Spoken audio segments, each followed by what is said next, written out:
You're listening to Big World Network.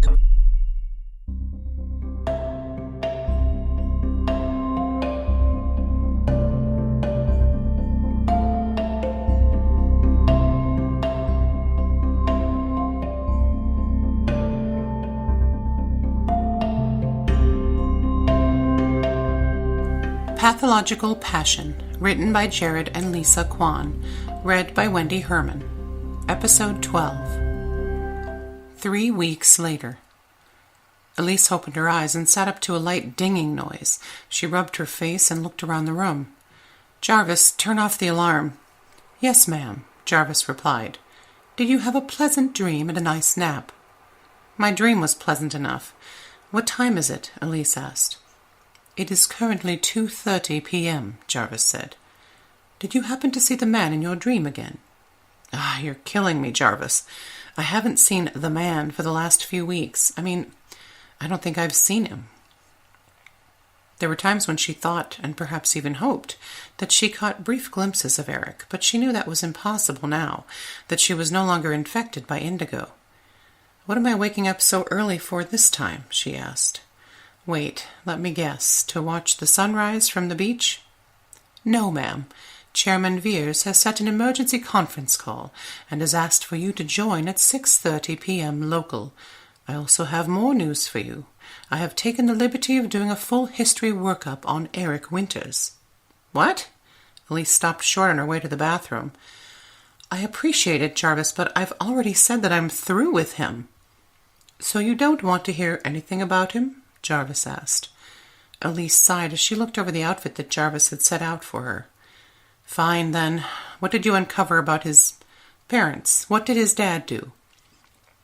"His father was Lieutenant John Winters, United States Navy. He worked on the F-37 project and served extensively in South Africa, Indonesia, and the Philippines until he was shot down in the Indian Ocean conflict. Eric Winters was only 8 at the time, and his father's occupation seems to have been the root cause of many involuntary relocations." Elise thought of their time in the steampunk world when they were almost shot down themselves, and of the many times her dream persona had killed him. It wasn't as if she wanted to kill Eric, at least not until their last shared dream. Was it Eric's subconscious causing all of the killing? I guess I didn't expect that," Elise said aloud as she moved to get dressed. Finally satisfied that she was ready for the meeting, Elise slid open her desktop on the dining room table. As she slid her fingers around to open notes and folders, she found herself looking at more information on Eric. She found his new hire paperwork and quickly reviewed the information within. When she was unable to tease out any obvious hidden agenda from his interviews and paperwork, she began to wonder if he really was telling the truth about their meeting as children. Had she wrongly accused him? "Jarvis, did Eric ever have any interaction with my department before I selected him for the intern review?" Elise asked cautiously. "I can see no attempt to interact or interface with the R&D division before he was selected for review. Which, might I add, he was selected for only because of the random decision of his peers," Jarvis replied. Elise began to peruse general knowledge posted about Eric online, but her reading was interrupted by the dinging of the conference call. "Chairman Veers, members of the board," Elise said as her video call displayed the present members. "Thank you for joining us, Elise," the chairman said. "We'll get right to the point of this meeting, the results of our investigation. We were shocked by what we found, the abuse of company resources, the blatant lies, insubordination, and to top it off, a conspiracy to undermine one of our own." What is he talking about? Elise thought, perplexed. The indigo leak was not the accident it appeared to be, Elise. We discovered that Jennifer Young was at the heart of this catastrophe. She orchestrated the so-called accident in an attempt to frame you for incompetence. Elise listened on in mute shock. Jenny was at fault? "It seems Miss Young did this so she could take over your division of the company. But of course after these findings we have let her go and are reinstating you effective immediately," Veers said. "We apologize for the inconvenience this has caused.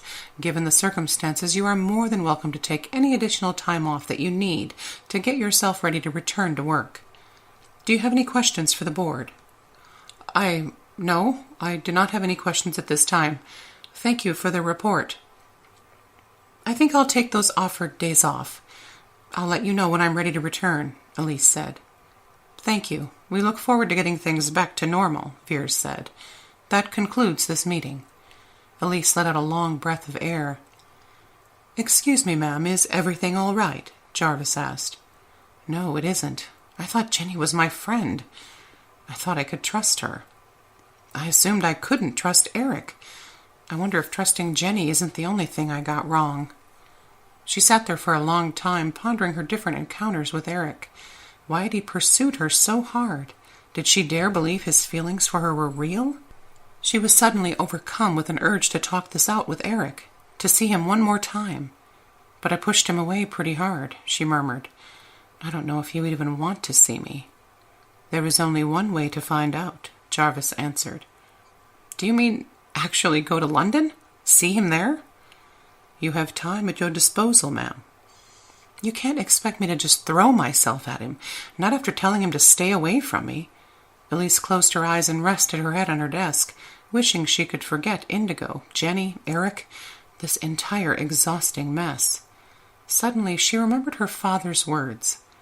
Denial will get you out of hot water, but it will always burn you in the end. She sat up abruptly.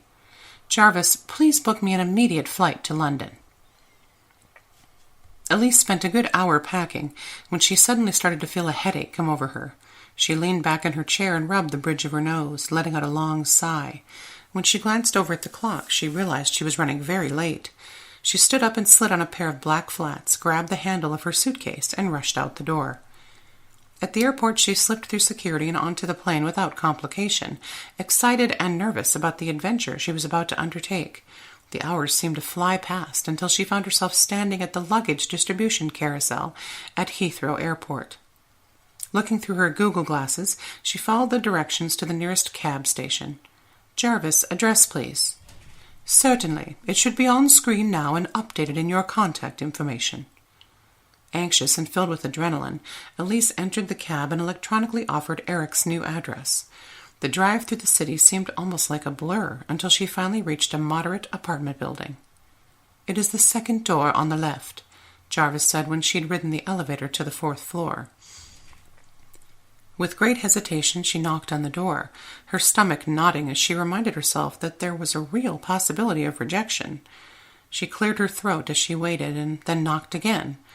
Something seemed very wrong when the door slowly opened and an empty apartment sat before her. As she walked inside, everything suddenly changed to the steampunk London setting from her dreams. She wore her red fedora, but for once had no weapons, because there was no Eric. Elise let out a sigh and shook her head to wake up, finding herself still in her apartment. Jarvis, did I miss my flight? She asked. Yes, ma'am, I am afraid you did, Jarvis said. I did try to rouse you several times, but it seems you needed the rest. Elise stood up and looked around her apartment. I don't know. Maybe I should just forget it. She was startled by a knock at the door. Already disappointed with the evening and unfazed by whatever might be waiting for her, she opened the door and found Eric on the other side. A cold chill ran down Elise's spine, and instantly a mixture of curiosity and anxiety raced through her. She managed to smile. Eric. Hey, nice place, he said, peering inside. Thank you, Elise said uncertainly. So, what brings you back from London? I'm in town for a few days as part of the new job, and I just wanted to apologize, he said, for everything. I just heard about Jenny, what really happened. Word spreads fast when the board makes an official statement. At first I wanted to come and see if I could change your mind about fate or whatever connection this is between us. But, well, despite everything, I know I've come on strong, and I don't want to push for something you don't want. I just wanted to say I'm sorry, and I wish you nothing but a good life. Elise watched as he turned and began to walk back towards the elevators. Of course he hadn't been in her last dream. He was waiting outside her door. Wait, she called after him. Eric looked back uncertainly. Would you like to go grab a burger? She asked. Eric chuckled in disbelief. Actually, I'd love that. Quickly ducking back into her apartment, Elise slipped on some shoes, then joined Eric in the hallway. As the elevator opened, the two stepped in. Elise looked at their reflection in the glass, and for a moment she could see her red fedora hat and Eric in his steampunk outfit. Just in case, she reached over with her left hand and pinched her right arm. She glanced at Eric, and their gazes met. "If I happen to see you in my dreams again, I hope you won't still try to kill me," Eric said. Elise thought of what she'd found out about his father, about her own reservations, but there would be time to discuss all that. "Don't worry, I don't think that will be a problem anymore. As long as you don't give me any reason to kill you," she added with a sly smirk. Eric laughed, and instantly Elise felt reassured that maybe there was something to this fate nonsense after all.